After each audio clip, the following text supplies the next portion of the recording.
All right, all right. Hello, hello. Welcome everyone back to a special Cryfagging Extravaganza tribute to Richard Hart happy hour show. How you doing, Big K? Oh, I'm cry-fagging my day away. You don't look so sad. No, I'm actually feeling great. I was just telling you boys, I got this brand new awesome game, Crossfire, behind me. Where is it? Where is it? There we go. That I've been playing the shit out of, and having a great day. Can't complain at all. Can't complain at all. Outstanding, outstanding. Well, it's good to be back here. I know DJ Cryptomatic is over on the Twitch, and I see that there's an error on our Twitch stream, so I'm going to have to go fix that. But yeah, we are awaiting our guests. Oh, perfect timing. I was just going to open a bottle. No, who's at the? Oh, it's Dylan and Buck Cryfag. Oh. How are you guys doing? I'm Cryfagging. Need to change your name, sir. Yeah. Yes, the DJ raid is coming. Duke of Booze. Yes, I appreciate that. That's my bad on the Twitch end. I'm sure the Cryfag title triggered some sort of algorithm that banned us. Yeah, you got banned. So I'm gonna have to go fix that. But yeah, how y'all doing, Big K? Take it away for a minute and let me fix this Twitch thing. Let me fix this. Well, gentlemen, here we are again. I'm glad that you guys have come by. I feel like it's a great time for a sip of wine and to hear about what's been going on lately. I don't really have very much to go on besides the fact that things have pulled back a little bit in the past few days. And Richard's talking a lot more, which is pretty neat. You might not like everything he says, but he's saying things. He's been that way. He's always been. That's true. You're right there. So, I mean, like I said, I don't have the dossier of what's to be talked about, but I'm glad to be here hanging with you guys. Yeah, well, we're happy to be here. Yes, we are happy to be here. Oh, he's back. Hello, he's back. All right, I guess we could start by saying, Cryfaggery is probably a weird way to market PulseChain. I mean, is that the new outrage marketing? I guess so, but it's I mean, I guess we're kind of the pendulum swinging the other way now. We're heading away from political correctness, so maybe we're a little bit avant-garde with this new branding that Richard's given us via Corey. Yeah, but it's certainly made me snarf my Coke when I read it. That whole day was just an event. Reading that stuff just all afternoon was absolutely hilarious. Like it felt like the old days in a good way. It was just like reading like a live stream and him replying to the comments, except via X. So that brought back some memories, and it was good to see and good to hear, and it brought back the feels, Yeah, and I think out of anybody you're going to call a Cryfag, I mean, Corey really he deserves that title. Like that's just pretty solid. It does fit him well. Yes, he's a nice guy most of the time. Absolutely. But yeah, he does get a little bit whiny now and then.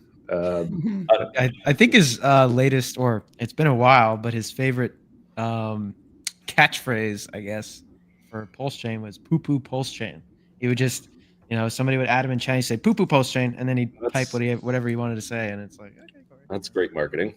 He's really been paying attention, guys. He's been paying very close attention at what works. We got off to a fast start, so let's, I guess, properly introduce the show. This is like the fun and finance chat show on PulseChain. I am Cabana Crypto, not Cryfaggery Crypto, but today I am. I've never run a sacrifice, never created a coin, which also means I've never rugged a coin. How are you over there, Big K? I'm fantastic. I also I don't do those things. Although I do participate in shitcoinery. You know, I totally participate. I might even have some Cryfag coin. It's out there. It's up quite a bit right now, actually. You know, I mean, there's on PulseChain, as they say. I don't recommend buying it, but but you know, if you're listening to me for what to do with your money, then you're fucking lost already. So. And this is my co-host, Big Kurkowski. What are we drinking today, Big K? Today, the vintage Cryfaggery Bordeaux here. No, it's actually Cote d'Aron. It's a French blend. So there's some tears in there. Very nice. Okay. All right. I figured I would offer up the viewers a choice here. So we can stay on the Kentucky Bourbon Trail and do some fag roses. We could do some Fags Town. Or we could do some Cryfag Royal. So is that like legit Cryfag Royal, or is that some sort of flavored version there? Or some this is a 16-year, I believe, or 12-year. Neat. I'm sorry, 12-year. Neat. That's what I would reach for if I was. But I have a affinity for Canadian whiskeys over bourbons myself. I got you. Well, we're I like it sweeter. What can I say? Influence the audience. So we'll see how things go in the chat. But as we usually start off with Buck and Dylan, I mean, we get to the RH stuff as more people fill in the room, but we usually like to start off with, I guess, just the overall, market macro view with Buck. What's your take on where we're at right now? I mean, we have like trade tensions, we got government shutdown, which, historically hasn't, meant much ever, but whatever. Credit concerns. So we have like the alternative asset managers taking a hit, BDCs taking a hit in the traditional markets. I think the overall market needed an excuse to sell off because, I mean, we kind of ran up September into October, and usually that's kind of like the setup period for the end of year run. And this year we kind of like front ran it. And of course, like Bitcoin and crypto is like the ultimate risk off, and that has gotten hit the hardest. So what's your take on where we're at right now? Yeah, so I think my team and I are probably, at a point where we're probably disagreeing a lot on the kind of the ultimate direction of the market in the kind of next 6 months. Which is always interesting because we have a lot of internal debate about things. For my part, from a macro setting, kind of remain sort of neutral in the short term. I see a lot of good news in the long term, which I think is basically underpinned by a government that I think will ultimately spend a lot, a much more dovish Fed, a weakening of the U.S. dollar, new crypto regulation, which will come probably towards the end of the year or early next year, presumably, and a need by a rather shameless Trump regime to win midterms and do whatever it takes. And if you see all the wheeling and dealing Trump's been doing recently, this guy has pulled off some pretty good publicity stunts to a degree in the form of this Middle East peace deal. I say publicity stunt in the sense that like I'm always dubious that these guys will stop killing each other for very long. Right. But nonetheless, I think it's incredible, and that even managed to get there with that. The U.S. economy looks quite strong to me. It may not feel that strong if you're a young Zoomer in the trenches like Dylan, trying to get ahead. But if you actually speak to older, wealthier people, they've had the best year of their lives yet again. I think like you look at the NASDAQ, it's up something like 17% year to date. Rich people are a lot richer than they were a year ago. It may not feel like that so much in crypto at the moment because we were a little bit higher 10 days ago. But if you look at basically, most risk assets have done pretty well this year. And crypto is probably, we probably front ran the market a little bit, really leaning into the election of Trump last November. So we probably preloaded a lot of our gains. And, that particularly with the dynamic of, how crypto works, every time we do a big step change in, something like Bitcoin, we basically have to cash out a whole new generation of, new billionaires, which is effectively what we've been seeing for the last 12 months. I was listening to Novogratz, who runs Galaxy, talk about how he had one client who he needed to cash out to the tune of $9 billion, right? And the market absorbed that. But this was crypto market, right? Like a few weeks back, I wonder.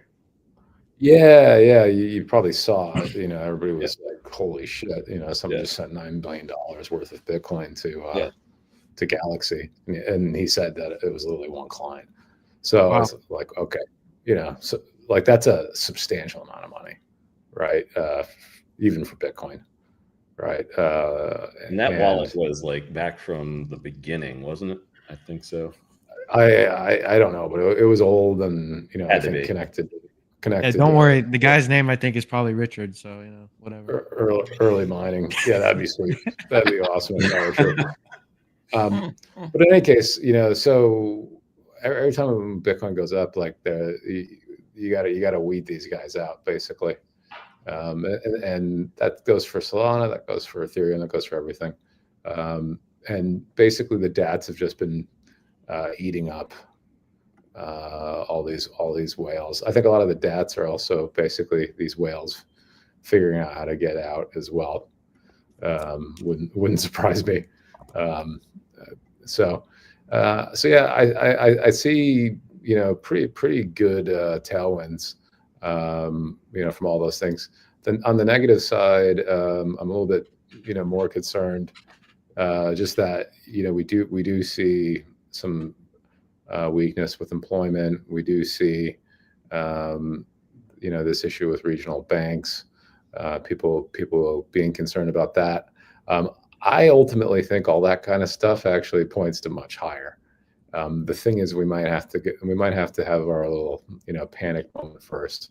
But what that usually does is it brings the government to the table to come in and say, hey, we got to bail out these little banks again. We did this a few years ago, and we went much higher, right? So we're gonna they're probably gonna have to help these guys out again. I don't think of them as systemic. They're insignificant, right? This isn't like 2008 where you basically had AIG and Goldman's and everybody, Lehman, Bear Stearns. Yeah, I was going in reverse order in terms of bankruptcy. But you basically had all these guys, effectively had a poly market bet with, hedge funds that were smarter than them. That basically the American subprime market, mortgage holder wouldn't all go bankrupt at the same time. Nationally, they were basically writing insurance on that bet synthetically, to the tune of like, $1 trillion or something hilarious notionally. That's not what's happening here with those things.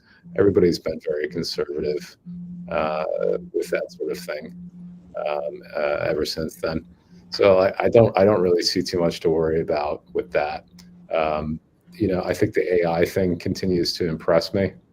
I've been waiting to be sort of underwhelmed with it because I think that could lead to an end of that party, which I think is ultimately how this cycle will end. But so far, I'm not seeing that. And so far, AI continues to come up with all sorts of fantastic new ways to improve things. And I think people are still very happy to give money to it.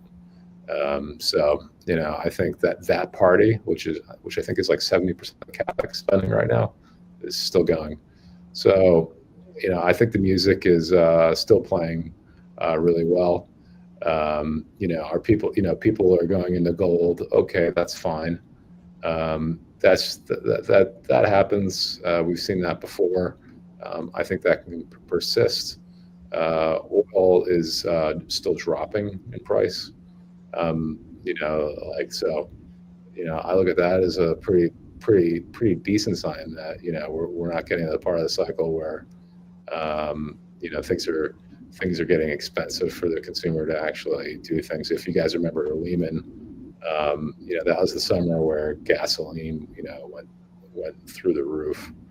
So we're in the opposite position there. So I think overall, notwithstanding this tariff negotiation that Trump's doing, which I really just see as a short-term bargaining tool to basically get China and India to kind of help him get Russia to the table. I just don't think this is going to turn into some long, protracted, painful, economic mess that's going to, hurt Republicans going into midterms. I think Trump, and he realizes that too, because he's kind of backtracked himself. I mean, it was JD last weekend on like the Sunday shows or whatever. And then even Trump, I think, said yesterday or today, like 100% tariffs are unsustainable.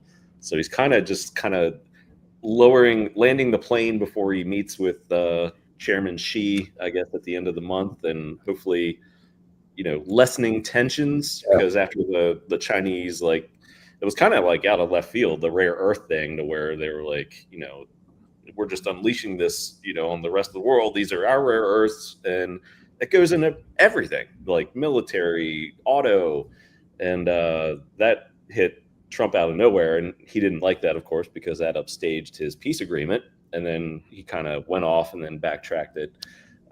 So yeah, I feel you there. Yeah, and I think the Chinese are basically just responding to him, saying, okay, you want to play rough, here's what we can do. We can play the same game with you. But ultimately, here's what's going to happen. The Chinese guys are rational actors. They want to keep their economy running well. Which is actually turning, I think, right? Yeah, Trump and Xi are going to kiss and make up. But what Trump is just trying to do is basically give them an incentive to play ball on the Russia-Ukraine thing, which is clearly like one thing that he really promised on the international front that he hasn't delivered so far. And if he can get any kind of temporary ceasefire, I mean, the guy's going to look amazing, right? Like, like it's going to basically look like, he can walk on water, at least in terms of, providing, some opportunities for peace. And that was a key campaign promise that people were saying, there's no way you're ever going to do this. And I actually think, and I've been watching, like I'm a little bit more familiar with. I'm not so familiar with the Middle East, but I'm very familiar with Russia and Ukraine. I've been watching this, and I'm thinking there's a decent chance he's going to get Putin actually to, come and offer something. And I think Ukraine's basically over a barrel, right? They have to pretty much take the deal if Putin, offers them, anything. I'm actually the tomahawks swayed no at all. I mean, I don't think that was real. I think that was just him being bellicose again. Flexing, yeah. just saying, well, how about I do this? How about I do that? But in reality, he's really, he's been on the phone with Putin yesterday. I listened to his little funny press conference with Zelensky today. So, look, I reckon here's what's the next couple of weeks are gonna look like.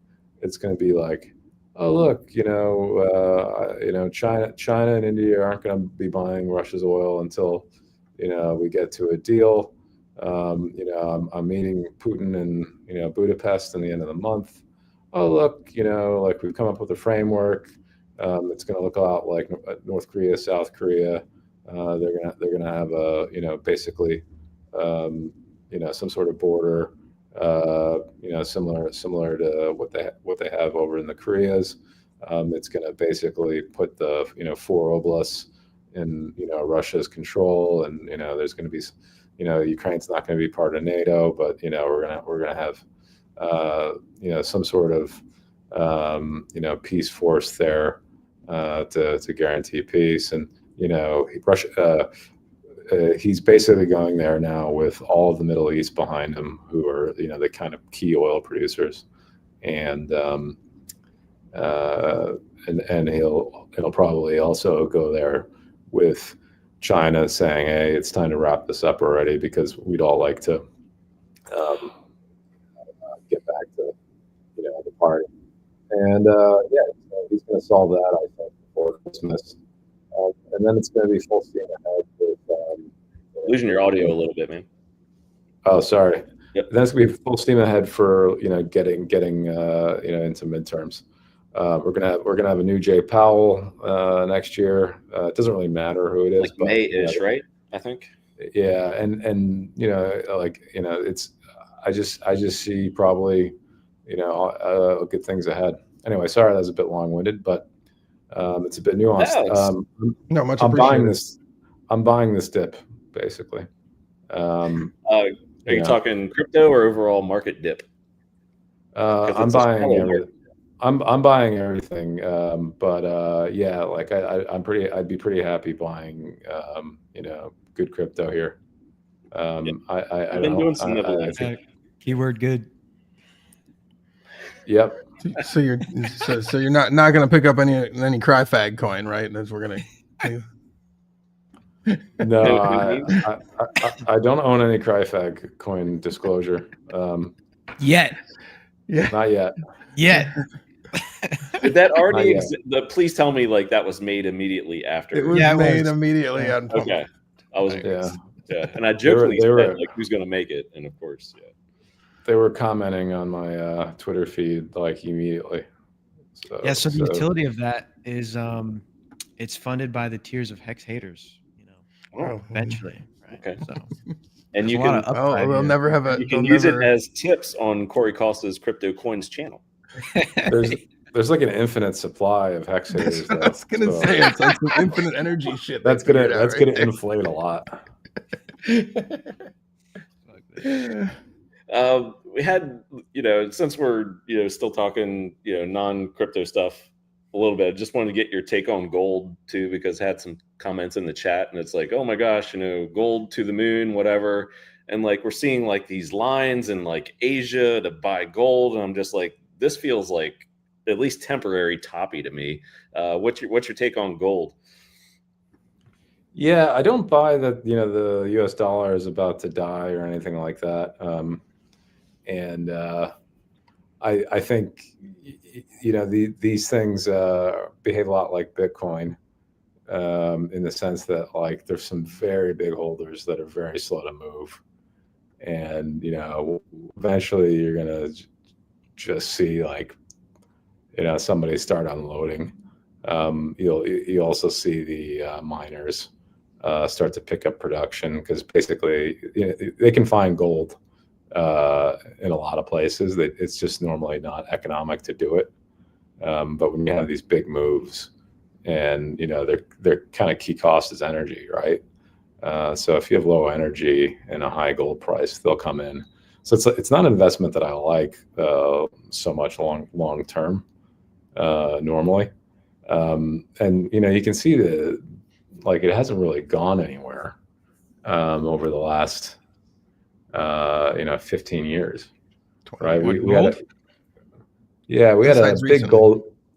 Yeah, we had a big But- gold. Yeah, besides like literally, just the last 6 Okay. months, right?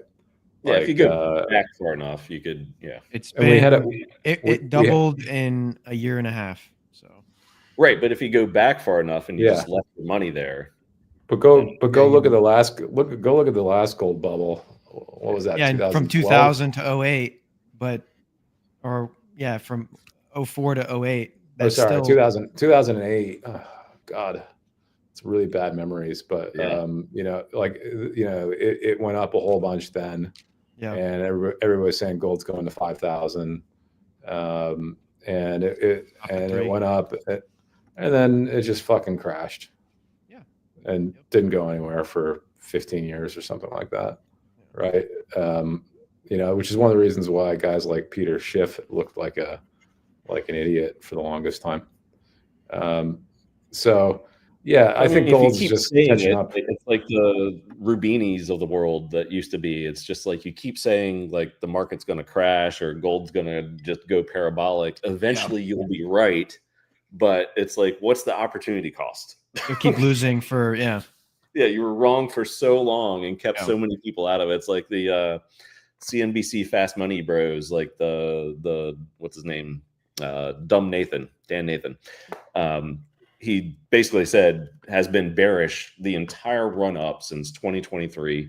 Has also said to be like negative on Tesla, and his buddy Danny Moses has been as well. I mean, they've made some, or at least Danny Moses has made some good calls in the past. But if you listen to the wrong people, you just lose opportunity, and you would have gotten trashed.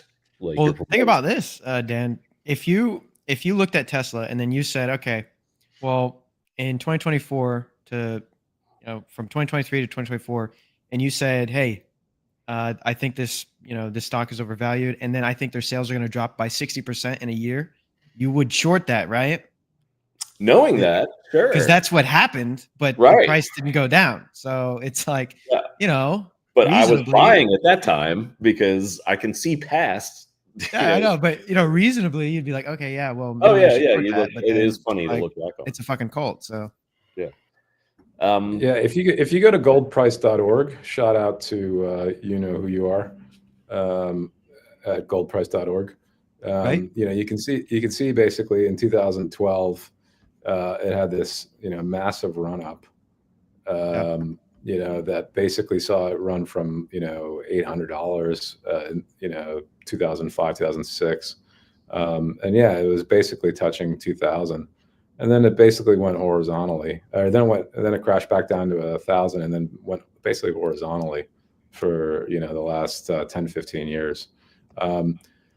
Like I said, it looks really nice this year. Yeah. But you missed a lot of return. What was the price of Bitcoin in 2012? Right, like pretty low. Yeah. Like $100 or something like that. So in that time you could have made a lot more money in Bitcoin, right? So yeah, it's done well this year. It's doubled, but Bitcoin's done quite a bit more than that. Someone mentioned silver, kind of similar funny story. There were these guys that basically tried to corner the market in the 80s. And that created a spectacular bubble that basically ended, and they've only just now basically managed to take out. So you gotta like I said, you gotta be careful with these things. In the short term, they can spike a lot, right? But just remember that all those miners and people, like there's Indian temples holding absurd amounts of gold somewhere. You just need one of those guys to go like send their truck over to like a bullion market in Dubai or somewhere. Just go, okay. Or China, who's just been hoarding it too, and they're just like, yeah, we're going to call the top for now. Yeah. Like it's just like there's some pretty big guys out there, and all those retail people buying, like they're probably going to get wrecked at some point. So yeah, I wouldn't necessarily be ready to call the top on it or short it yet, but it's actually something that my team and I have been talking about. Like potentially buying some put options on. So yeah, watch out for that one, guys. Interesting. Well, before we get into crypto, I mean, we like just touched on a little, I guess, AI, mentioning it, via Tesla and maybe some other means, but I'm not sure where I saw it. It might have been X or a Telegram chat or something like that. But are you of the view that like this AI run has been like a contributor to the lack of crypto momentum that we should be seeing now, or like, is it like sucking the energy out of the room? It's double-edged sword, because on the one hand, it's basically, the whole reason the economy is, I think, so optimistic, right? So that means, all these companies, NVIDIA, Mag 7 companies are way up, and that's really the rising tide that's lifting all ships. But I do also think that crypto has not managed to really do anything useful, kind of new and useful, for quite a long time, right? I thought we'd be further along than we are now, right? I thought guys like Dylan and his friends would be, buying all their Mountain Dews with crypto, and we just haven't gotten there. I'm sure Big K feels the same way. When I got into Bitcoin, in 2013 or whatever, I imagined a future, where we'd be making crypto payments for stuff, I don't know, maybe by like 2018 or something like that. And, here we are in 2025. Like, I don't buy anything with crypto. I don't do, like, I basically, I just, hold it, right? Like, it's not that useful. It's easier to use Apple Pay, right? Yeah, like, 100. I've never understood the payment thing unless it's like, can you beat a Visa or MasterCard, or, what's the speed of it? I mean, I know there's issues. I know there's issues with chargebacks there, but I mean, like, the point is there should be things that I would be happier to just buy with crypto, like where it's like, okay, rather than like go through the pain, like let's say I'm buying a new car, right? Rather than, go through the pain of going to OKX or, Coinbase or one of these things, I'm just gonna like, wire the dealer, stable coins or whatever, right? And they should just take that, right? Because it's cash, right? Like, and it should be as like simple as like I open up my Apple Pay, and I just go, yeah, do you take USDT? Yeah, of course we do. Like, everyone takes USDT. Everyone takes USDC, you idiot. Like, we haven't gotten there, in any way, shape, or form. And like, ideally you'd like to see them take Bitcoin or Ethereum or Pulse or whatever, but like, but isn't that like the use case for stable coins then? Because their price is stable. You don't want to send somebody Bitcoin, and by the time it gets there, like, but my point is, we're not even there for stable coins. Yeah, we're not. Yeah, that's the thing. And so it's. I mean, like, and I will say that in the past year, you're getting legislation. You're getting more moves in that direction. You're seeing more, like, stable coins is, if you want the innovation you're looking for, Buck, which is like not fun to say for me, because like I expected cooler shit too. But you're right. Yeah. We're not there yet. Yeah. So like, the coolest shit that was coming right now is stablecoin legislation. Woo! Which, like, now you juxtapose that, to sound like a famous Cryfagger, and with AI, and it's like, AI is amazing, and it's just gets better and better. And it's just getting. It's It's crazy. The shit that we can do. I do so much stuff with AI. My team does so much stuff with AI. You know, they do like actual intellectual stuff with it, but like, you know, I've got it practically telling me how to raise my kids. You know, like no, I've been spending the last couple weeks. I've been spending the last couple weeks with the crews from the Highest Stakes, and they have this insane storytelling AI platform designed that's just like fucking mind blowing. Hooked up to shit that like it does stuff for, like actually does stuff for you in real life. It's pretty fucking crazy shit. Like, no, I mean it's amazing. I'm trying to get in shape at the moment, and you know, I take a photo of basically everything I eat, and I say, okay, remember, you know, look at this, tell me the macros here, keep track of the calories, all that stuff, and it does that for me. And then I go, okay, now my girlfriend's angry about, you know, the following 5 things that I do terribly, that she hates. You know, okay, you know, what's the appropriate response to like minimize her anger, right? And it says, okay, you know, no, you're not crazy, but here's what you need to say to her so that like she feels like you're listening, even if you're not listening. Yeah, and I'm like, really? I need to say those things? So I give it a try, and it's like, oh, actually, yeah, that you know, this bullshit works. Would you like to date Brock? Yeah, she yeah, I think she would, honestly. You know, so real shit, I mean, it's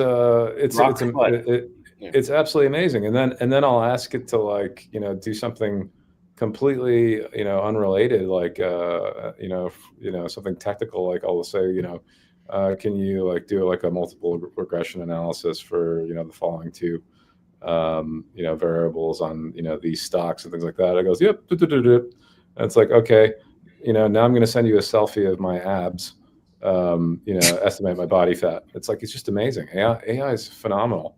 And it's like, they're just going to figure out how to make this better and better. And they're going to, and they're going to integrate it into every aspect of your life. And then they're going to make robots. Your audio's fucked. Oh, sorry. All right, you talk, Dylan. You say something intelligent. No, you're better now. You're fucked. Well, so I mean, this is AI, and then there's crypto, and it's like, you know, I still have to fucking approve this transaction, and it's right. like, you know, while we're still I'm using MetaMask, which still like, you know, like doesn't work half the fucking time, or like, oh, I'm trying to connect my wallet to this, you know, DeFi browser's app, updated. It's not working properly. Yeah, or oh, you need to update your hardware wallet.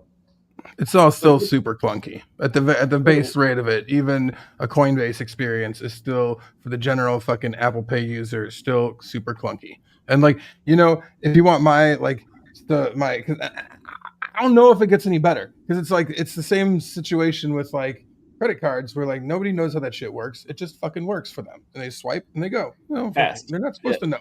You know, so like the only way that I see crypto at this point in time actually hitting that next level up, like besides stable coins maybe being used, is if AI, because like you're going to need payment rails. As I see things getting done with AI in real life, they need payment rails to make that happen. And so if AI finds it's like the simplest solutions is using crypto solutions, I think that may be where you find, you know, some synergy with crypto in the future, because like it is a machine code that they can do some great things with crypto in real time, you know, that like wouldn't be possible in traditional financial systems, you know, right now. And like the AI can do that, you know, like that for you without, you know, that level of interaction is where I'm actually hoping there's synergy.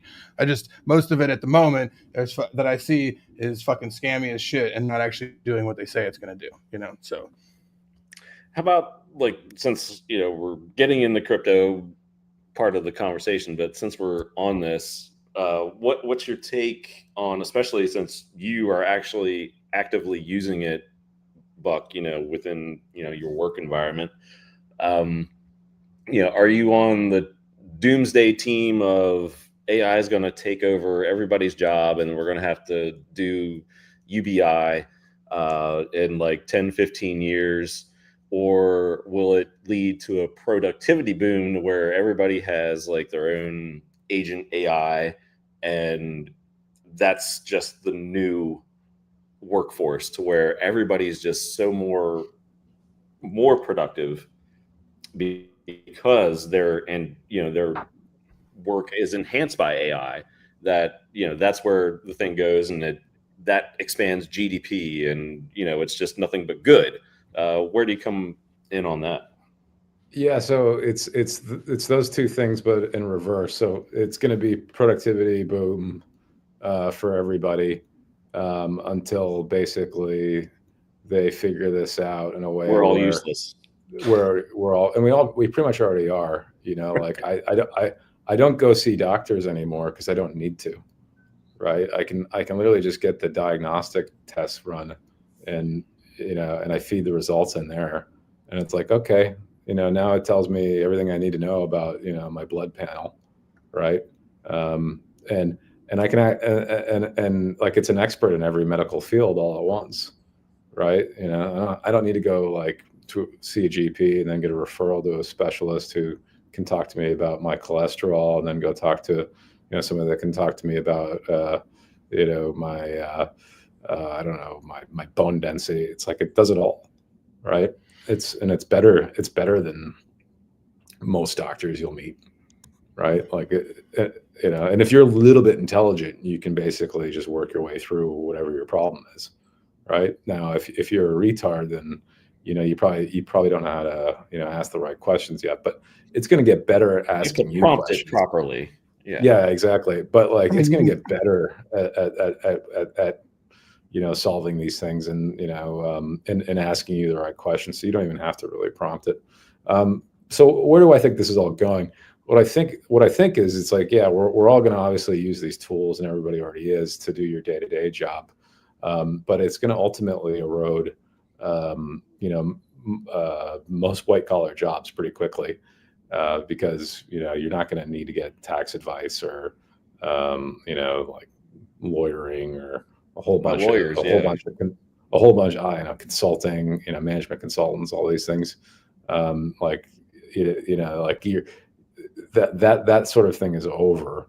There's going to be companies that basically have really well laid out specific AI stuff that they're going to be able to sell to other companies.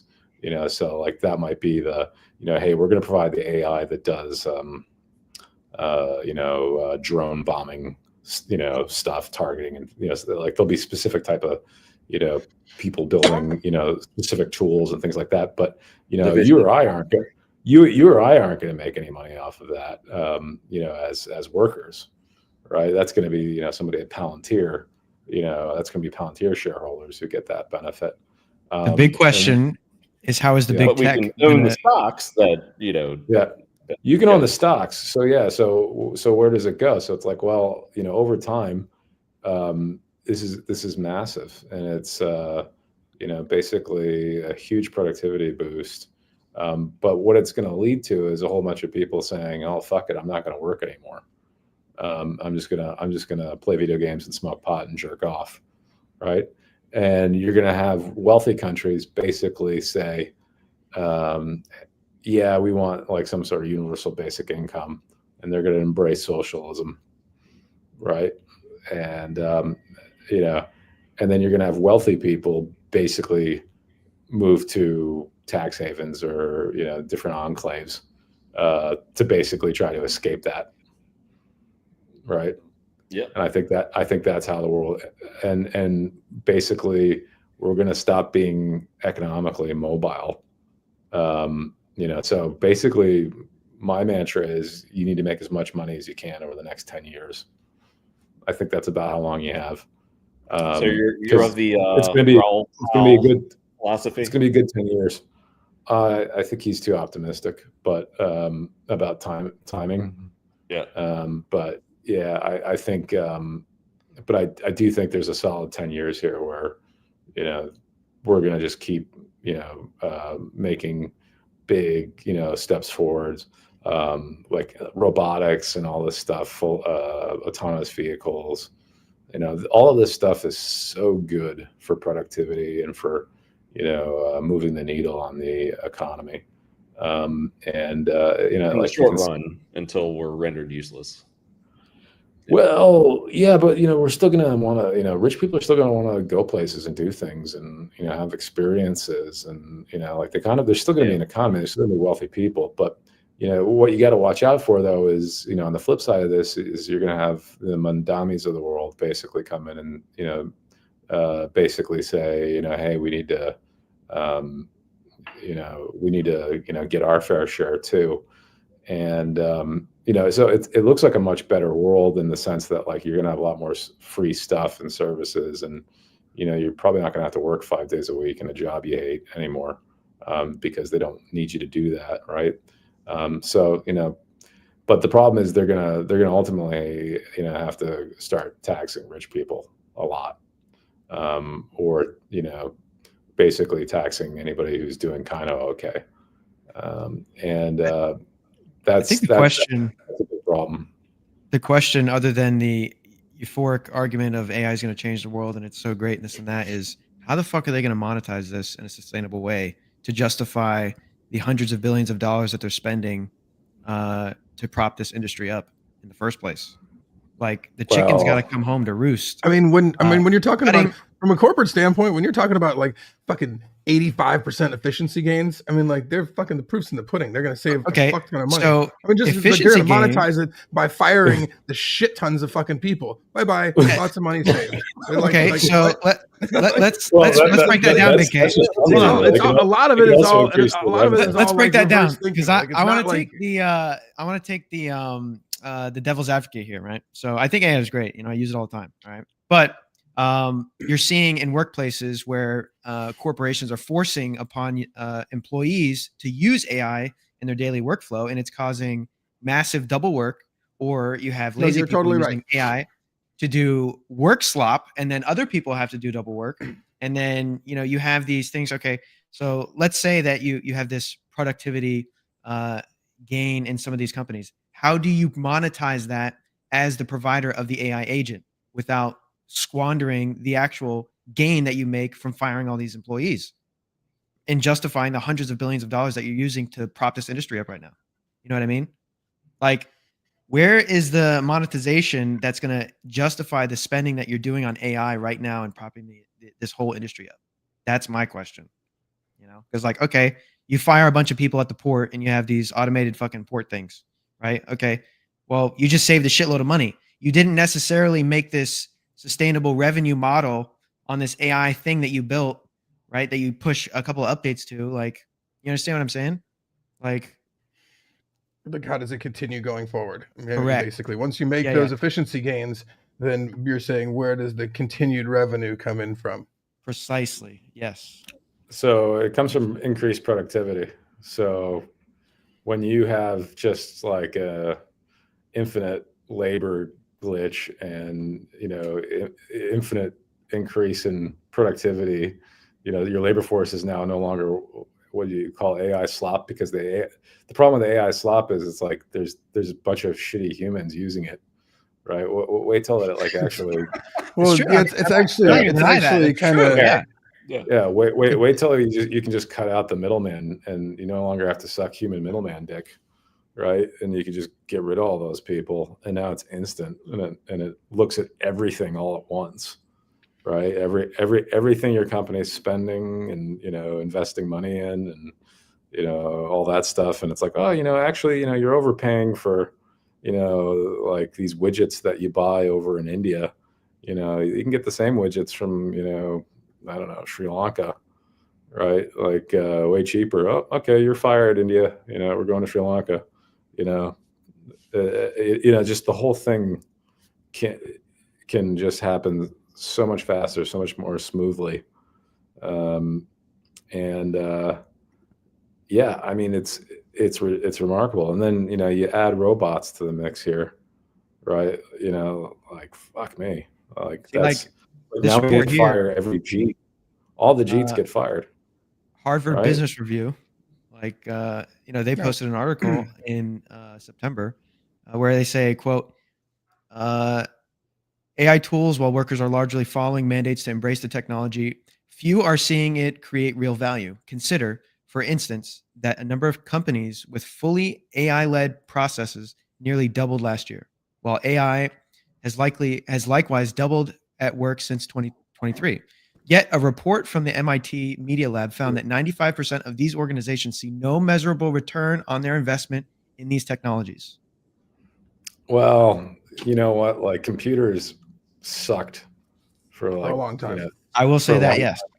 I'm And- arguing that there could be a bubble and it's not very sustainable right Oh, it now, will be but it could no, get you are better. you It could are- get better It's gonna in be a- time. it's gonna be a let's be multiple. very clear here. There is a bubble brewing, and Well, yeah, it's I gonna mean, get they're spending really hundreds fucking of billions big. of dollars for this shit. You know, it's like it is No, mostly and there's led. not every AI fucking slop thing that's coming out. It's not dogs.com ain't a thing. You know, it's not like that's not where you get your No, shit yeah, anymore. yeah. You know, And so like we and know I'll give you this that, too, that right? that's gonna happen. You know, Like in the early 2000s, it was a lot of but that retail doesn't mean guys. that doesn't mean that actual technology underneath it of what's actually going on here won't Sure. be integrated. The worthwhile shit will rise to the top, and Yeah. and will be super involved in most people's most shit. You know, Yeah, I love making the AI images of Richard, you know, working out on the treadmill, like, you know, in 5 minutes. That's cool, but that's not like how you're gonna make money on AI. You know what I mean? Like, no, it's it's cool right actually now. It's free. Having It's- said it's- that, sorry, Sorry. if I could just interject one point, Yeah. just bringing it back to crypto though, I do think to our discussion earlier about how crypto sucks basically because it's still really hard to use. It's like I do think AI is going to be the thing that fixes that as well. That'd be nice. Because it's like rather than like fire up my hardware wallet or deal with whatever thing I currently do, I'm just going to tell AI, hey, can you send Dylan some Cryfag, please? And it's just gonna do that. And I'm like, okay, Yeah, great. that'd be nice. So like I don't need to know, nor do I care which L2 it's on, you know, or No, you like, don't have that. It's going to just feel like using or a credit card, but with your voice. You know what Dylan's wallet is. I don't even need to look it up. I'm already in your contacts or whatever. So on. So Yeah. that'd be Like cool. that's the world that we're gonna come to eventually, and I think it's like that's potentially how like crypto could actually become pretty cool. Is when it's that easy. The regulation needs to obviously, as you said, Big K needs to come first. But yeah, no, like AI is absolutely fucking amazing, and I imagine they're gonna make more breakthroughs along the way. But yeah, we'll probably have a big recession at some point when the kind of big gains stop coming in. Jobs are lost.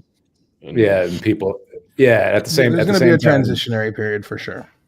Yeah, but I mean, the thing I want you guys to do is just like don't fucking like don't count on like becoming like a hotshot lawyer or something in 10 years, and like if you're 20 years old, like you need to go start a business now, right? Don't wait around, like go do something now. Start a business and start acquiring these, like scarce assets, because like there's not like what else are you gonna do that's actually gonna, besides holding shit that's actually worth something, Yeah. Like, well, I mean, what you can do is you can like start a business, get yourself owning capital now, because you're not going to be able to work your way up a corporate ladder into some cool job that pays you a lot, most likely. That's the reality. If you're in your 30s or 40s, it's like you can probably count on 10 years of before like your job just becomes like pointless, right? And you might be grandfathered in. You might be able to hold on to that job if it's with the government or some like highly bureaucratic effectively state-sponsored company in Europe or something like that. But ultimately, like you need to, if you want to be wealthy, you need to basically get yourself to some sort of low tax jurisdiction where all the rest of the rich people are going to go fucking hide out. I mean, that could mean Florida, if you're America, right? Or, Texas or something like that. But you're just not going to want to be anywhere near the Mamdanis of the world. And if you're in Europe, you need to fucking leave entirely. if you're in any of these sort of super left leaning places that are basically heading towards socialism already, like I just imagine that this is going to get much, much worse. Buck, have you heard from any friends in UK that do crypto?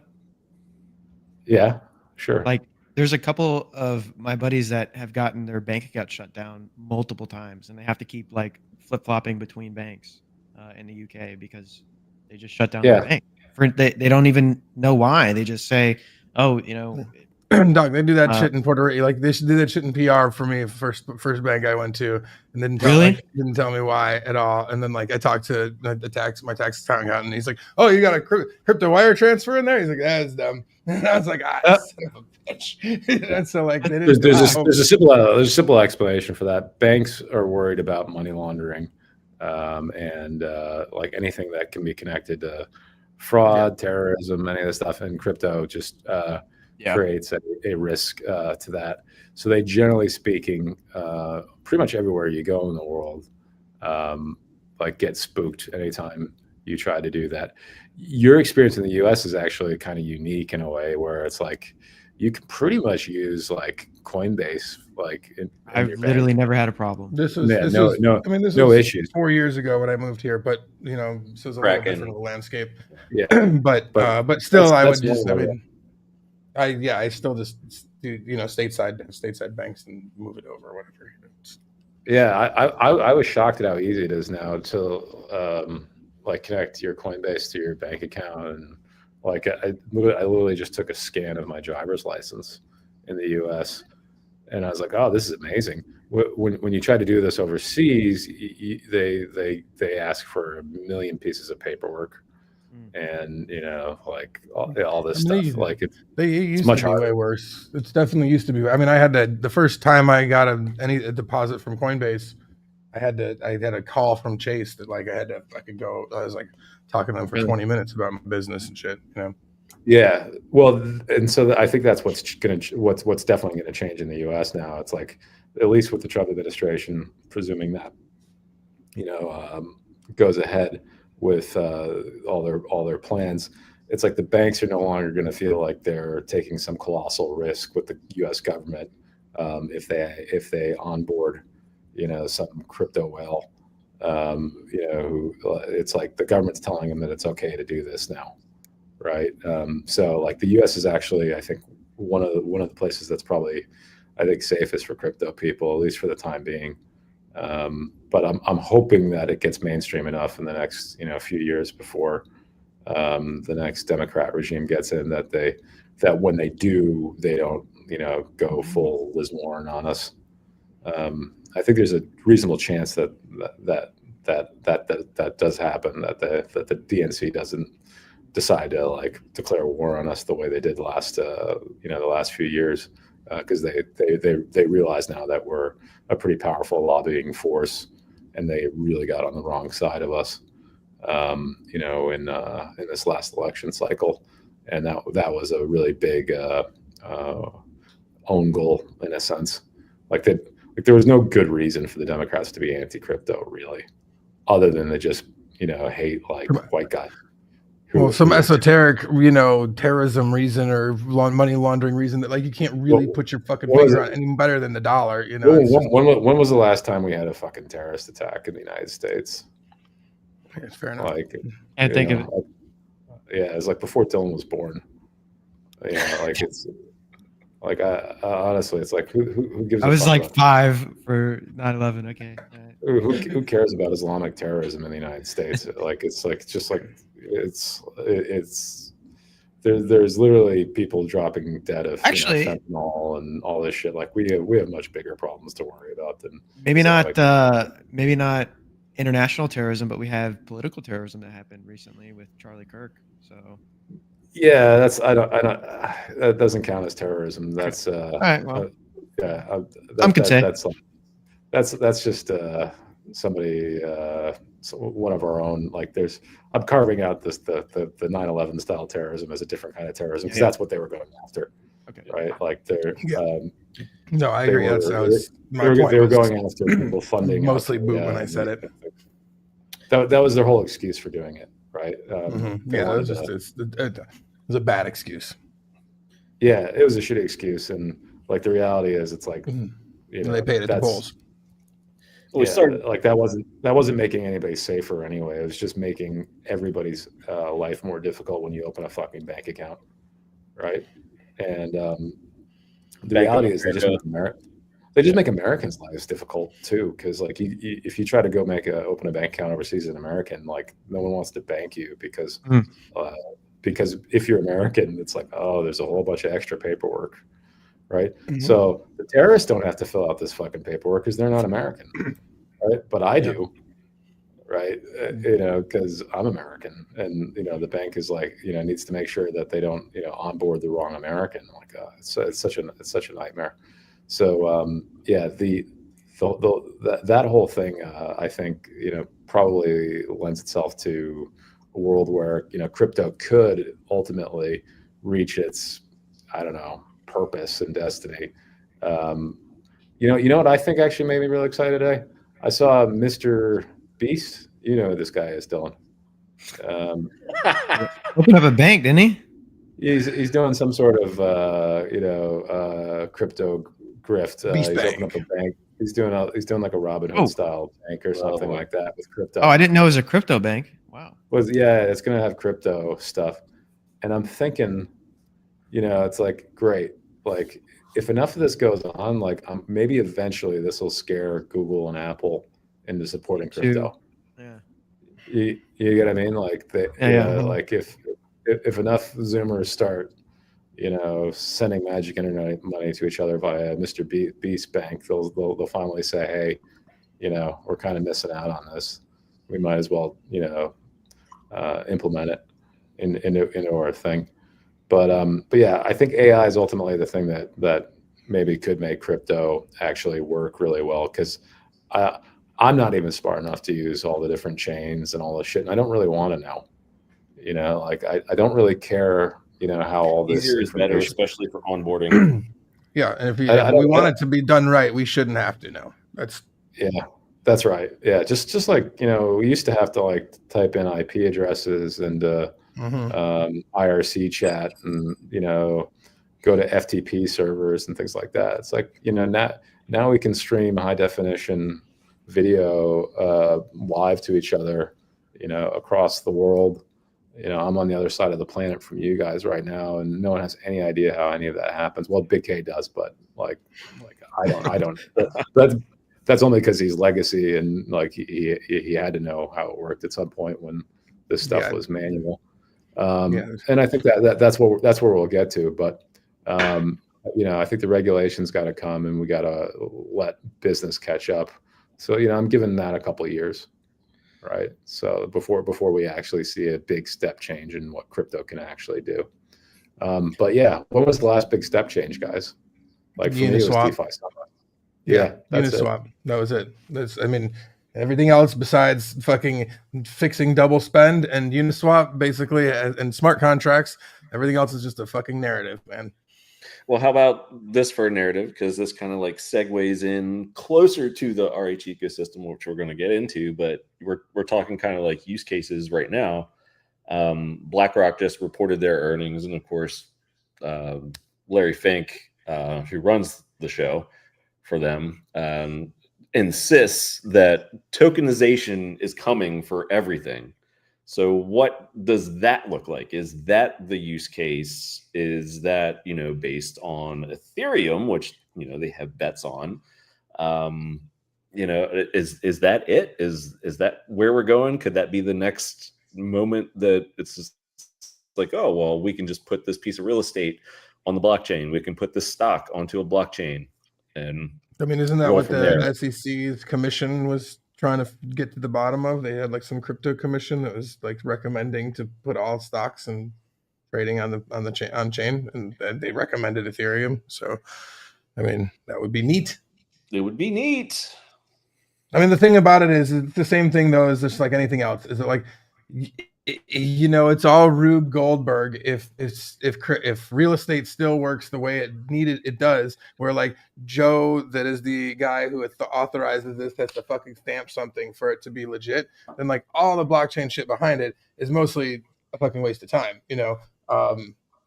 So if there's some new changes to how we deal with the real estate or any of these economies, whatever tokenizing thing we want to get into, there's going to have to be, in the same way that stablecoin legislation's a thing, you got to fucking change some rules for that to be like, oh, we can do that now. And somebody probably is going to lose a fucking job in the process, which is fine. I'm just saying that I think is the necessary process that has to happen before like anything massive like that happens. There's a bunch of legacy folks that are like, whoa, whoa, whoa, whoa, whoa, whoa, slow this roll.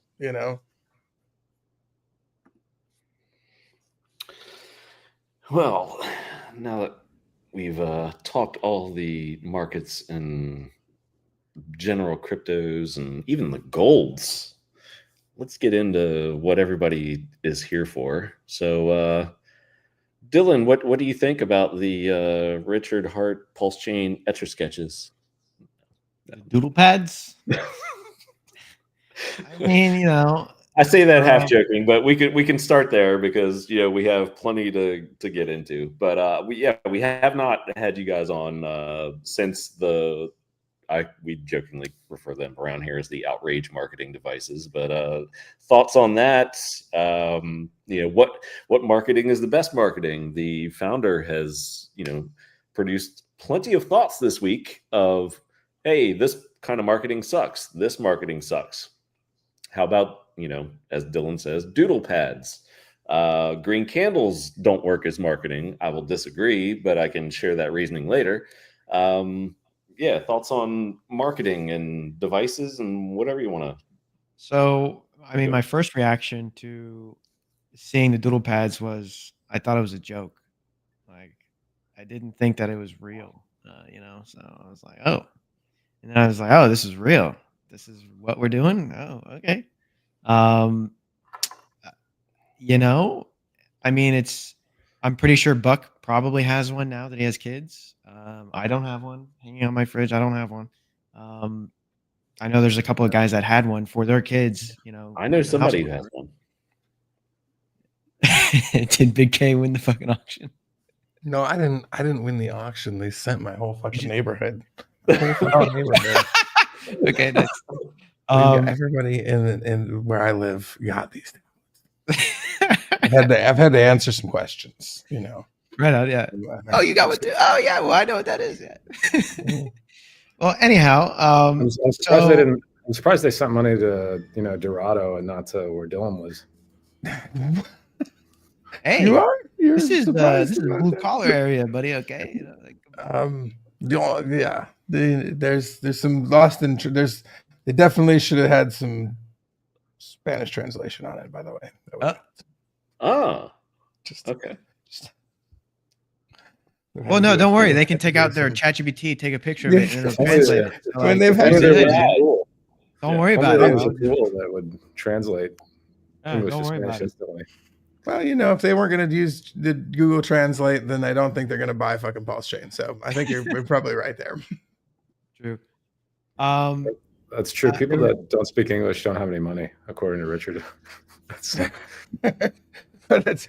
Ooh, I mean, he always says that. He's like, just learn English. You should learn English. That was always his. I think he's talking about the different types that are. Do you remember we would be like super rude and racist to like people in the chat who didn't speak English very well? It was so much fun. Yeah, I remember that. No, that was not what I was saying for anyone out there. What I was saying was that if you're too stupid to use Google Translate, then maybe you're too stupid to buy PulseChain. I don't feel like I'm going to rub anybody the wrong way with that one. No, I don't think so. Yeah, I agree with that. That makes sense. Except for that it's dummies out there, but But yeah, I mean, I had some concerned party reach out to me and say, like, hey, I was willing to mail these out in my country, but with the branding that's on it, it links to Pump.Tires, and then sometimes you go on Pump.Tires, and it's definitely not for children, and it's like maybe that needs to be stated a little bit clearer, but I mean, it's on there on the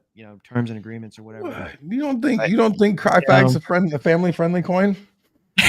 So like, I mean, you can find some really racist shit on there, and then like tits hanging out. So it's like, maybe that should be on a kid's toy, perhaps. With butt coin or whatever it was. Or I haven't been to Pump.tire yet. Now I want to go. Okay, well, wow. Then the marketing is working. There we go. So there was that. And tablet doodle pads. I don't know, man. I was just kind of at a loss of words, I guess. But it's better than nothing. So, there's that, I guess. And, there's a lot of on Twitter. It's better than nothing. Yeah, and there's a lot of things, like if you are mailing a bunch of people some dumb shit, there's a lot of dumb shit you could mail them that I think has less like stayability. Sure, yeah. Things, like these things are gonna stick around.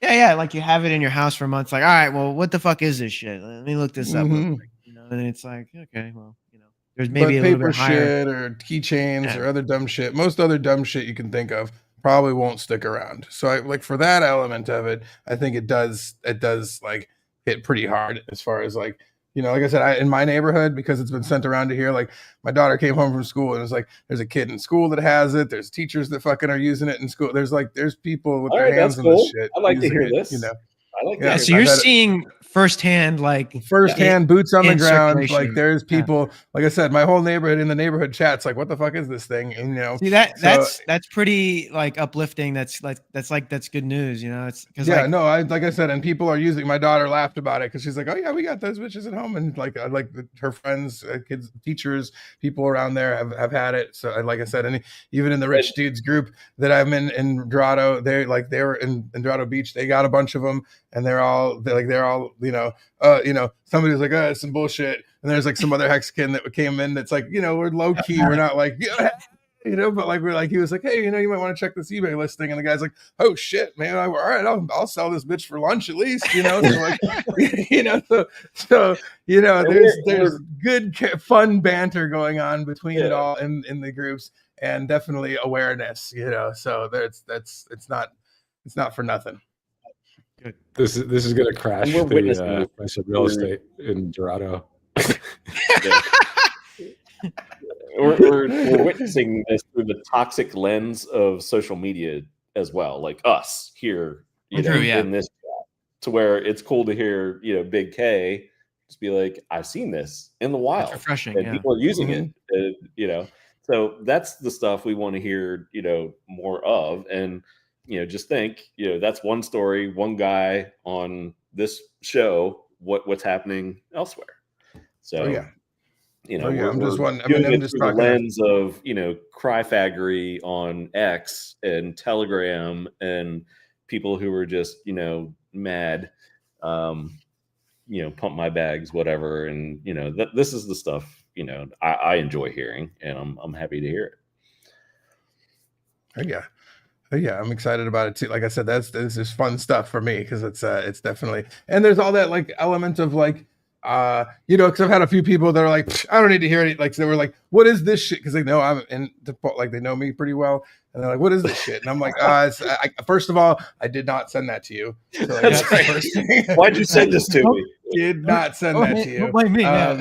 But if you're interested, I can, it's just marketing thing. I can tell you more about it. Nope, totally not interested. Okay, totally, it's tight word. And like, I would love for there to be a point in time, 3, 6, 9, 12 months in the future where I could be like, hey, it's just say it is up, like, I don't know, a whole bunch of just, because like that would be cool. I'd like that moment, not to. And I imagine that like the idea of like the whole, for instance, our whole neighborhood talks to each other and chats and stuff. So like somebody buys it and it does, where they're up 5 or 10x, that they're going to be like, hey, this thing, we remember the tablet thing. It's pretty cool actually, so like, yeah, we had this chat last show and it was just like, what would you rather happen? Like some, wonderful price pump before, hundreds of thousands of these things go out, or hundreds of thousands of these things go out, people have the chance because they're aware. And then something, really cool happens. Perhaps, it reaches a whale or 2 or 5 or whatever. And they're like, hey, what is this crap? I'll throw 100 G's at it. And a few of those, just latch onto each other, and, things happen. And it's just like, okay. And what if there's like a follow-up piece?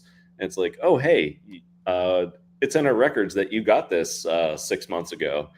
Check out the price performance of things that were linked there. That'd be pretty neat. But spitballing at this point. But yeah, Big K, you mentioned 12 months. So I wanted to loop Buck back in here as we continue to talk, this chain. So he had a tweet earlier this week, and I'll just read, from it. And he was like, patience. He thinks, ETH could possibly rip in the next, 12 months, and with it, draw attention to all EVM chains. And then some really interesting points in here that I'd like to get you guys commenting on. I think this kind of like speaks specifically to us, this chain, this chat, organization. We all have to get together as a community and prepare for this. CEX listings, outbound marketing, which, kind of talking about right now, fixing a rep with the crypto industrial complex, and keep tidying up on any integral tech issues. I think, those are 4 great suggestions for everyone in this chain going forward. What say y'all? I agree with that. And we have been seeing technical upgrades and fixes in the back end. If you're following, some a little delayed, but yes, we have the GitLab. So that is happening right now on the chain. Yes. And I think Richard's now in the position of like, okay, well, let me communicate more to the crypto industrial complex, as we've seen for the past couple of days. So that's a turn in the right direction. 100%. That's awesome, right? Hey, that's great. Yeah. So I don't even remember the other 2 points. So they were so important that you forgot them. So it's okay. I'm sure Buck's used to it. So it's ADHD, man. Come on.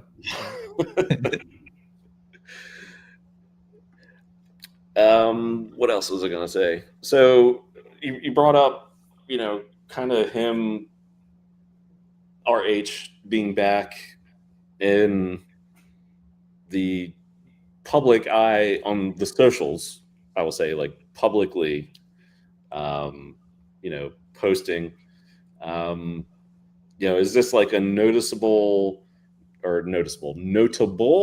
Should we treat it as a notable shift in character? Because like the interaction with the community was quite welcome earlier this week, and quite humorous with the Cryfaggery and many other things. But are we feeling like a vibe shift on PulseChain? I think that out too. I think the bullish stance is it's good to see him, coming out and proving that he's still here. You know what I mean? Yes. It's like, people speculate, oh well, he's leaving, he's gone for good, right? Whereas this is 100%, he's not going anywhere. Okay. I guess you could say the bearish stance would be he feels his back is against the wall. He doesn't know what else to do. But okay. I don't really subscribe to that. I think he's trying to say, hey, look, dickheads, I'm here. Stop fucking, stop busting my balls. I'm still here, asshole. Yeah, he's like, I'm not live streaming for these reasons. I'm not like, it's not like I just don't want to. I just like, it sucks to, you're right. He's got clear and concise answers for a lot of shit. Yeah. And I mean, like the live streaming thing, I will still give him the benefit of the doubt. It's probably because of the Interpol stuff. Even when McAfee was running from the feds, I think he live streamed intermittently, but he was on a fucking boat, and then he would make videos, but he was in a Faraday cage. Like he'd have aluminum on his walls and shit because he was so petrified. You know, like I don't know if you guys remember that. Like McAfee was, he made a fucking software security company. You know, that guy knows, you know, and he's in a Faraday cage on a boat. You know what I mean? Like running from the cops. It's serious stuff. Didn't he kill somebody? Well, I mean, allegedly, you know, we don't know, but Allegedly. Yeah. yeah, it's his neighbor because he like his neighbor killed his dogs or something like that. Maybe he killed his neighbor. I don't know. You know, well, I don't know. But he ran from the fucking cops for taxes and then that, I think. So, and he tried to run for president on a boat, which is pretty wild. So That's a Florida thing to do, really. So yeah, Richard should just run for president, man. Yeah. Why not? Anyway, so I think I'm glad that he's actively making a case to 100% show that look, I'm not going anywhere, assholes. You know, like stop busting my balls, okay? Yeah. I do find his post about okay, well, green candle marketing doesn't work, and I think that's horseshit. And he's like, oh yeah, well, look what happened when some address put in 20 mil and then it got dumped right down. Yeah, it was too early, you know, and like, yeah, it wasn't at all-time highs yet, buddy. You know, like, and like I think it's like it has to coincide with like events. So if we get an RH appearance on a live stream and that amount of funds are injected into the chain, that follows a live stream, I think could be a dramatic reaction compared to just bear market, kind of like scraping the bottom. Funds are put into the chain and people just, hello, sell pressure, and take it and, do stupid things with it. Yeah, some sort of follow whatever they want with it. Not necessarily stupid because price action has sucked. But I think, that kind of feedback loop, it creates a feedback loop, I should say, as to where, you have a certain set of events occur, founder comes back and just slams everybody in the face, including those deserving in this community.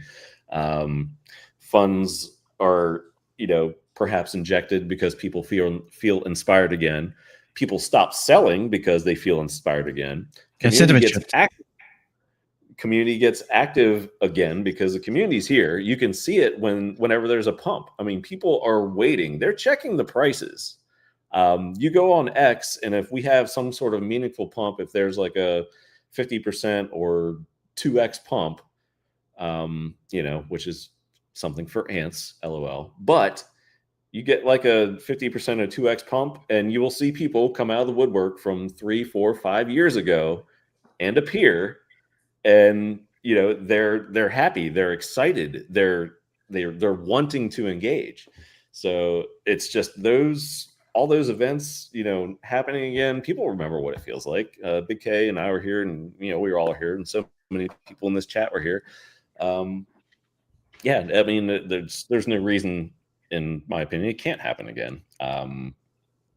It just has to happen the right way, instead of like, oh well, just some money was put in by some whales or some whale wallets, and it just gets sold down because price went up, but there's no excitement or follow through or community involvement or anything. So I feel like we have the vibes are starting to feel different. We have some marketing devices out there. We have a founder who, whether he likes it or not, is the main driver of this chain. And if he gets out there and is on, and he says it on X, I don't think he means it, but there's a huge difference to whether we're not Bitcoin. Like, right, you didn't. He's streaming, not, and he's taking on everybody, or he's not. Like, there's a gigantic difference there, and this community rallies around him. And then it just feeds on itself. Correct. Yeah. Bitcoin was made, in an online form where everyone was kind of anonymous.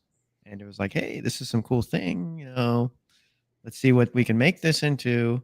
Whereas Hex was, I am going to make this thing and it's going to be better than Bitcoin and it's going to do a 10,000x. And I'm going to go up on stage and in Malta and call out fucking, fake Satoshi and say, that was my favorite version of Richard Hart, by the way. yeah. And The multiple. I'm doing this because, I'm a good guy and, we're going to make this better than anything in the world. Join me on this journey, et cetera, et cetera. It's not like, hey, we're going to make this crypto and I'm going to stay anonymous and, like go quiet, after. No, part of the marketing has been from the beginning has been Satoshi left you, like I'm not going to. Look, I'm streaming for Bitcoin.org. It just got hacked, but Hex is 100% uptime right now. But I'm the only one doing this. Bitcoin.org. It's like, okay, that was a good one. Yes, that's a lot of us were here because of you, buddy. Stuck around because you're a good guy and the shit you build is cool. You know what I mean? So yeah, he convinced me because he was right, and it was clear as ever. I didn't like him. Yeah. And then his overwhelming rightness is what, it was more than that. I gotta like him on a snap decision. So I think he believes it. My base on it. Like, I think he realizes that, but he's excusing himself right now for not doing that at the moment. You know what I mean? Yeah. So I think that's what's happening. So I can understand that. And, touching, upon what was just said, it's, he's always said, he's in it for the glory, and the Satoshi thing is another great example. But, if he were to never come back, then the narrative would always be, LOL, you stupid cryfags of PulseChain. This sacrifice happened. He ran off with all your money, and there you go. Rip bozo. That's it. You're dumb forever, and he is the ultimate scammer. And I see no way ever in any situation that he will let that happen. Just, I can't fathom it. There are reasons that, things are, being done and happening. And, I just, if people can, have a little bit more faith, we have likely another at least 4, 6, maybe more months of the most epic part of the run coming, depending upon what you think. So that could be exciting times. I'm hoping so. We can all hope. Buck, what do you think? Yeah, I think basically just the market paused. So, we're not heading into like a big crazy alt season at the moment. And, therefore the timing of the Etch-a-Sketches probably isn't ideal, but I'm sure he probably hasn't deployed all of them. So in general, I think, sounds like it was just the beginning. It's only like 20% of them have sent out or something. Yeah, exactly. So I don't know how much that's going to necessarily change things, but you don't want to go out and try and promote something like PulseChain right now. It's not the right time. It's too hard. Nobody wants to talk to you when you're down in the dumps, right? And for an EVM chain like PulseChain to do well, you kind of need ETH to be doing really, really well. ETH's still, basically below its, last cycle high, right? Like it's not a great story either at the moment. That's not, we're not special in this regard, right? Like if ETH's not doing super well and other EVM chains aren't doing well as a result of that, then we're not going to be doing well. And we all just have to kind of be patient and get organized and, do what we can do. But as I said in the tweet that Cabana was mentioning, if and when we really do see ETH explode, and what do I mean by that? Maybe 6 or 6K, 7K, 8K. If we get into that kind of scenario, you're going to see EVM chains explode as well, and they're going to go up a lot. And PulseChain's probably going to go up the most because we're like basically the shittiest in terms of market cap and valuation, right? So you know, we have the most room to run pretty easily. And you know, I think Richard was hoping that that moment was coming sooner. We didn't quite get there. And now we basically all have to just kind of sit there and wait. You know, I think that's about right. In terms of, you know, his, you know, legal troubles, you know, I'm sympathetic to that. I feel like the guy should just come to the United States, honestly, and you know, send his lawyers, you know, to deal with the Finnish tax thing. And he should just go to the United States and go do what every other crypto founder is doing. You know, Cuddle up next to Trump. Buy a plate at Mar-a-Lago and, you know, start telling Trump what a genius he is. And, you know, yeah, get your seat at the table. Apple iPhone. And get your seat at the table. You know, buy like a cheap exchange. You know, like, you know, do what these other guys have been doing brilliantly. Play ball. Play hard, right?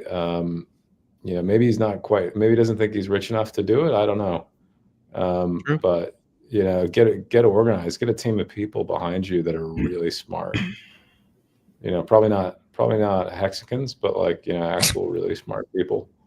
You know, like they're smart hexagons, but they're quiet. You know. Yeah, there are. This I'm is true. kidding. There are a few smart hexagons out there. But you know, no, like people that are actually really and you know, like get organized, and you know, then you know, we basically need to turn into the Mormons of crypto. We need to just start going and knocking on everyone's fucking door on a morning, and you know, saying, you know, hey, you know, would you like to learn about PulseChain? You know, it's this brand new next Ethereum, you know, chain that's going to go up 10,000x. And it's going to lead to your eternal salvation if you try it. Right? Come on, Grandma, let's liquidate that 401k real quick. You know, because I think, yeah. Well, this is why I expect house prices to drop in El Dorado, because all those guys are going to start, you know, selling their houses to buy Pulse, and then get liquidated, yeah. But I mean, like that's what we can do better as a community than pretty much anybody, is that we have these like very strange, outgoing, extroverted people that just love doing this stuff for PulseChain.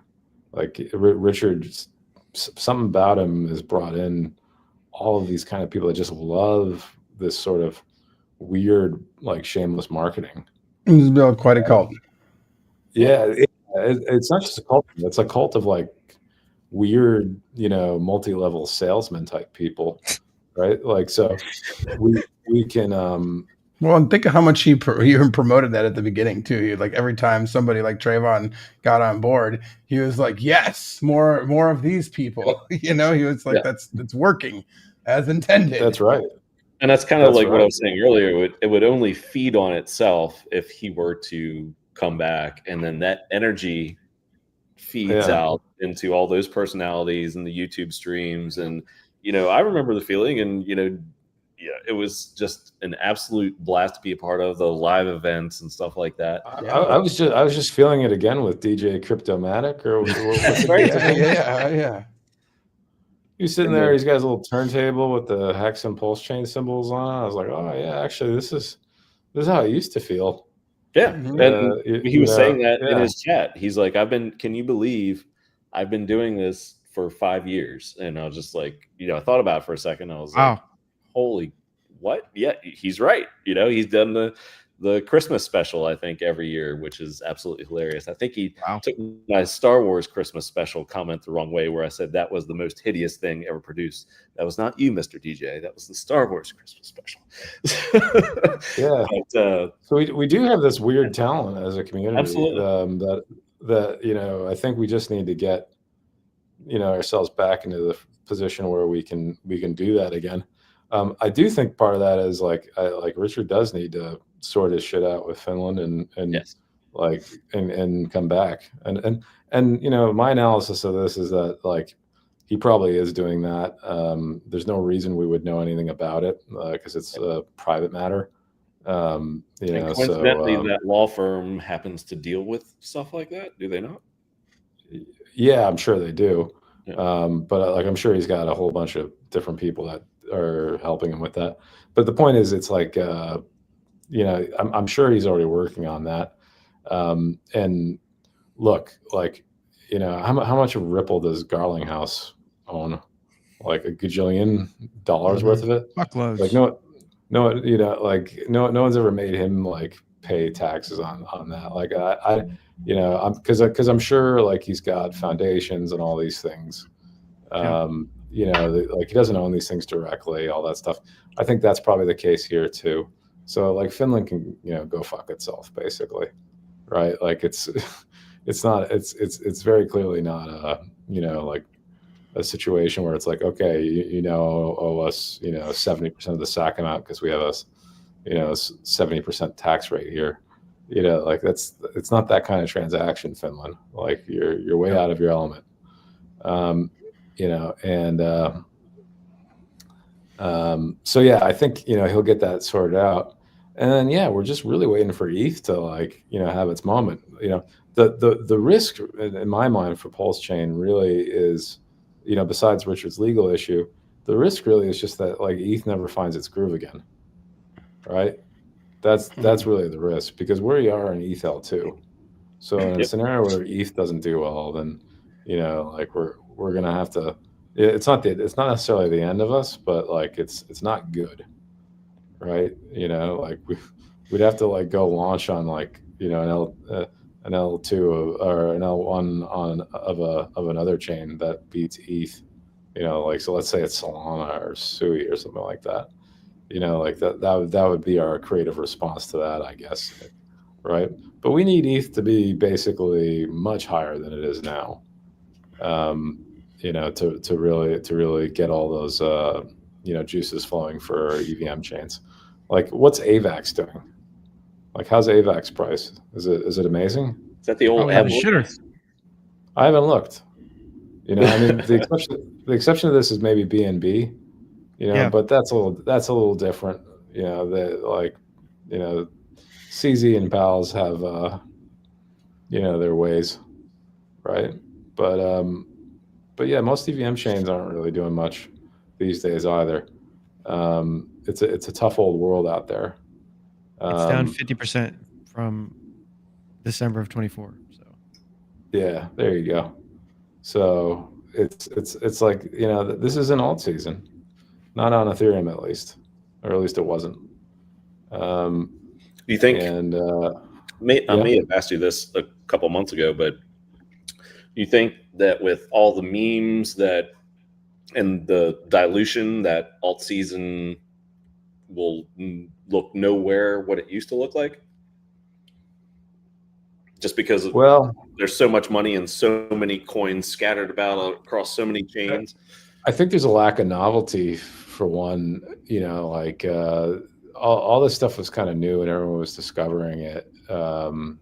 You know, back in that last one, and you know, obviously there was the whole COVID thing where people were sitting at home with nothing to do and just talking to their friends and punting on NFTs for the first time in their life, and everybody got burnt and learned their lesson there, and they're not super interested in that, right? And also, like, I think people have just gotten much better at just selling immediately into everything because they learned their lesson, right? You know, so and obviously the bots that are out there now that, you know, basically buy things like the moment they're created just to start selling them on you like instantly. You know, like that's all got more sophisticated. So yeah, I don't necessarily think there's a requirement for us to have that kind of alt season again, you know, for quite some time. You need a new crop of dumb people to kind of show up, and that's you know, that takes a while.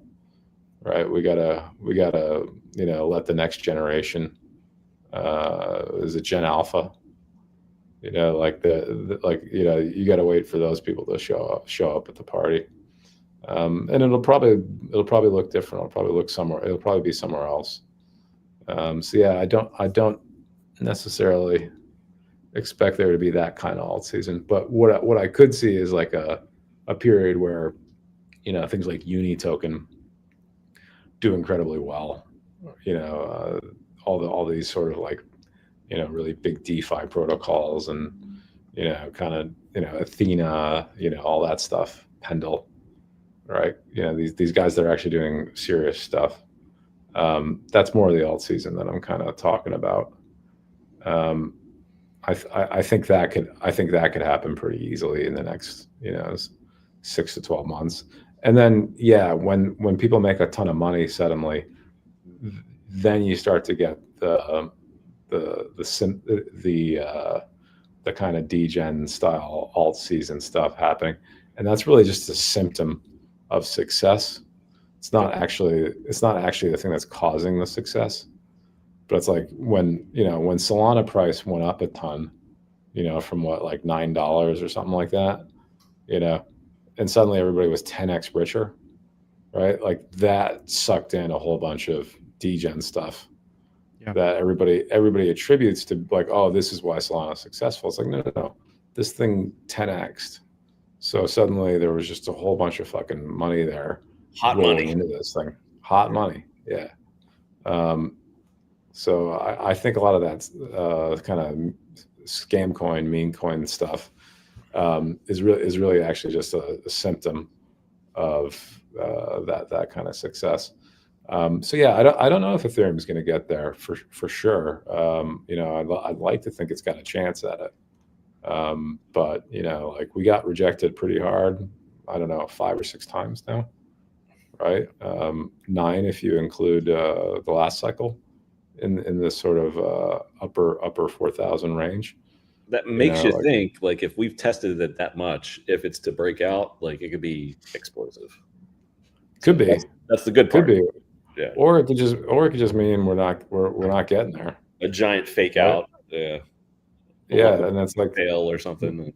And then you've got a down round effectively in tech, which is bad, right? So like that's the issue, and obviously we know Richard is heavily invested in Ethereum, right? So like that's another thing that underpins our balance sheet. If you think about it, if you think of PulseChain as it's not a company, but you can think of it conceptually like one.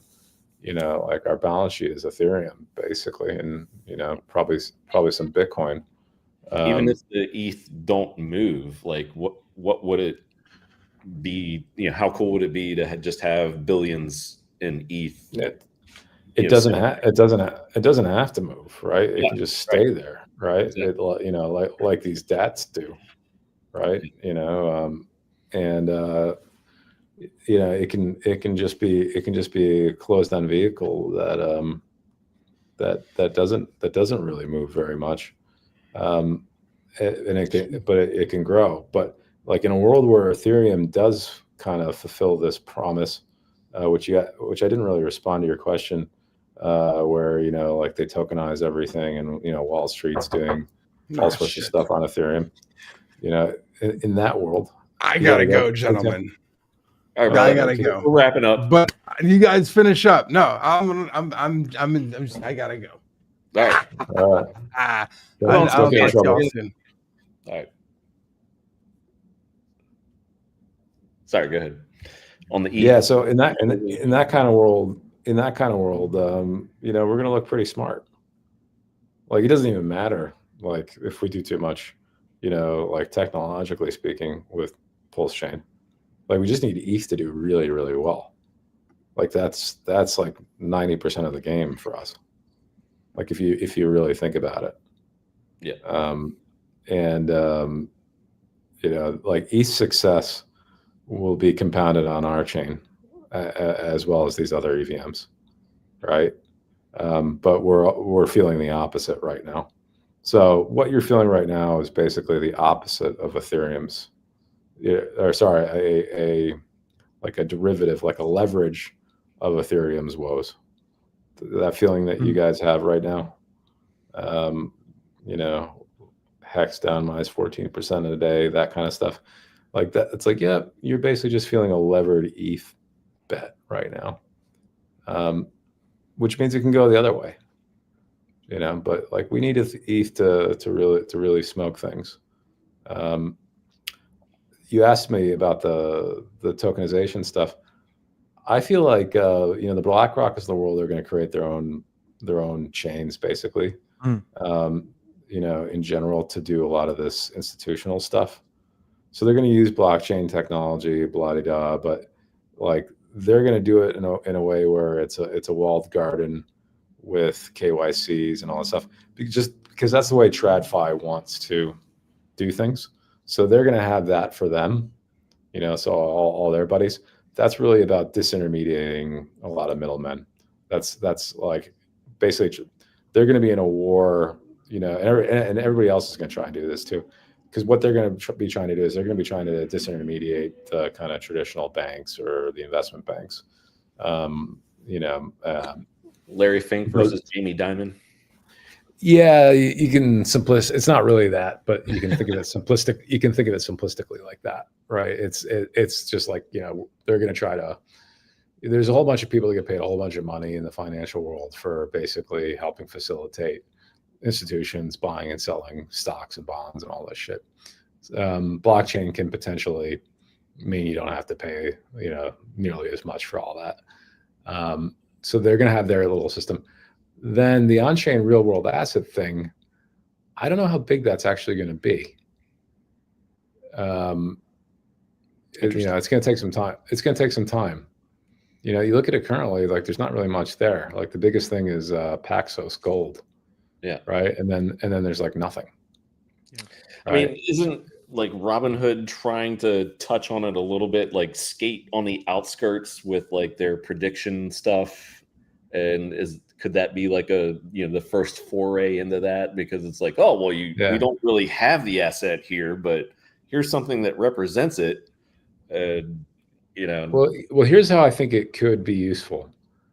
And this is unfortunately, like I talk too much about Trump, but it's like I think this is useful as a regulatory arbitrage, in the sense that if Trump's policy is basically like, hey, we'd rather people use US dollars via stable coins than not, right? And I think people understand that argument. We're okay with drug dealers using US dollars in cash. Cash, right? Yes. They do. Yeah, they do it all over they do it all over the world. We're fine with it because we want to enforce dollar hegemony overseas.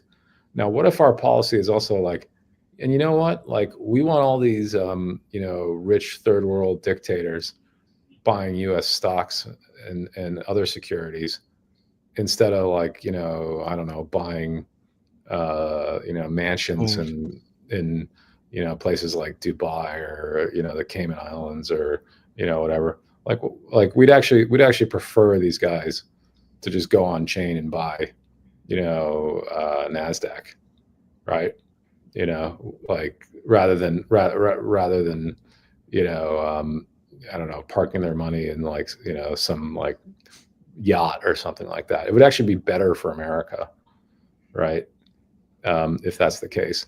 And there's a lot of money like that, right? There's a whole bunch of people, and not just dictators and criminals and things like that, but just rich people all across the world, not Americans, right? But who don't have access to stocks, right? Because they're from the wrong country, or it's too hard to buy American stocks in their country, or whatever, or they don't want to deal with red tape or whatever. But the Trump administration could basically make it so that, like, hey, for those of you that are out in this DeFi world, this kind of gray area that crypto is in, proper DeFi crypto. We're not talking CEXs here. We're talking hardware wallet crypto. Like for you guys that want to play with this, like we're gonna let you do it. and we're not gonna police you, right? And you know, I don't know if that happens, but that's really the only way I could see those real world assets really being big. Because I don't really know why BlackRock, you know, doing whatever they're doing necessarily means L1 tokens pump. Right. I just don't see it. Like Stripe's going to come up with their own thing. They're all going to come up with their own thing. They want to own that because that's how those companies work. I mean, the argument that people make is they go, well, they want to be decentralized. They need a neutral place to do it, right? So so that's Tom Lee's argument. I think I'm not sure that's going to be right, Tom. Right? We'll see. But I like that he's saying it, and I hope he says it more, and I hope he keeps buying more Ethereum. He wants 5% of the total supply, so keep going. He's close to halfway there. Yeah, keep going and keep telling everybody that that's what's going to happen. But I'm pretty sure those companies like having monopolies, or they like having like very close control over these things so that they can monetize them and charge higher fees and do all that stuff, right? They want to push out competition. I don't think they're going to naturally all just say, hey, we can all be kumbaya on Ethereum together. And I'm not even sure Ethereum is built to actually do this, right? So it's probably going to have to be done on some L2 anyway. And maybe it's easier to start from scratch and design the thing that actually is going to do all that. So I really don't even know. But what could definitely happen is that all these sort of super wealthy offshore people that want to have privacy, want to have anonymity, but want to own U.S. stocks and bonds and derivatives and other shit, and really just live in a proper DeFi gray area, like there's a huge use case there, right? But then you're basically saying, hey, North Korea, we won't let you buy stocks, but you can go into you can go onto Ethereum mainnet and buy stocks, right? But on the balance, I'd prefer they do that. True. But it's like that's a hard argument to make to a lot of people. They don't get it. Well, I mean, if they found out that, because you can track the funds if it's big enough, then they just freeze their shit and they steal their money. I mean, there's that risk. There is, exactly. That's about, but it's like for the average user, it's not that big a deal because it's like, well, I'm not North Korea. I'm just like, some Joe rich Schmo. Chinese. I'm just some rich Chinese guy. No, I don't mean like uber rich. I mean like, I'm just like, dentist. Dentist. I'm worth $10 million, and I'm trying to, instead of buying what do these guys usually do? All right, these wealthy Chinese guys that need they need to get a few $1 million out of China. So what do they usually do? They fucking buy gold, or they wire money through kind of dodgy money services, and they go buy property in Sydney, Australia, right? That's their option, right? It's like now, like you could just go and buy like the NASDAQ on chain. I think a lot of them would do that, right? But yeah, I don't know if Trump cares enough about this to like get that kind of thing through. But that's where the policy, I think, ideally should go. But yeah, we'll remain to see if that happens. This is why we're in the land of crypto. So who knows? And it changes every day. And I love it. I'm here for it. And I know we all are as well. So I know you guys have a spaces to get to. Do we? So yes, I we are late, but y'all being here and staying a little late, chatting. I'll just do my shill really quick. We have awesome stuff coming on PulseChain. I got multiple founders. Big K and I have multiple founders coming on this show. Some really cool stuff's being built still. So it's like, oh well, why would people build on a chain that is dying? But I promise you, there's some really cool stuff. So stay tuned for that. I'll just put it on the socials. But you guys show your space because you guys are about to fire it up on X, right? Oh, yep. Yeah. Hopefully. Oh, look at that. Yeah, Dylan. we're gonna hop on with Alex from Hedron, are we not? Yeah. Yeah, I Yeah. mean, we ran out of time. I wanted to ask you about him and his stuff too, but yeah, I'll tune into the space and listen to you all there. Hey, thanks a lot for doing this. We really appreciate it as always. No, I appreciate you, man, and you and Dylan, and thanks to Big K as well. Hope you have a good dinner, Big K. Yeah, stay tuned to my socials, and for the next show, go check out Buck and Dylan and Alex from Hedron on X Spaces right now, and we will see y'all next time, probably next couple weeks. Just a hint. Cheers, everybody.